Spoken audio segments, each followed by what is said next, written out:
आज पीआईए आज हमारा पाकिस्तान का पीआईए जो जहाज़ है उसे सेल कर दिया गया है। और आज इतना दिली दुख हुआ है कि पाकिस्तान का पीआईए पाकिस्तान इंटरनेशनल जो हमारा अपना जहाज़ अपनी एयरलाइन थी उसको इस तरीके से जलील करके सेल किया गया है कि उसके बावजूद वो कह रहे हैं कि हमें बहुत खुशी हुई है कि हमारा जहाज़ सेल हो गया।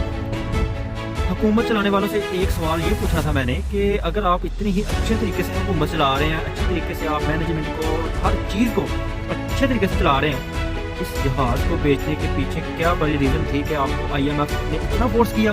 आपने इतना फोर्स हो के आईएमएफ की बात को मान के आपने जहाज़ को सेल कर दिया। यहाँ पर कोई अपने घर की साइकिल सेल नहीं करता, तो मोटरसाइकिल हो रहा अपना वो सेल नहीं करता, लेकिन हाँ वो तो अपना होता है। ये इनका अपना थोड़ी ना था, अपना होता, एहसास होता, दिल में दर्द होता, पैसे लगाए होते तो फिर इनको एहसास होता कि यार पीआईए को हम सेल कर रहे हैं तो किसके कहने पे कर रहे हैं, किस वजह से कर रहे हैं।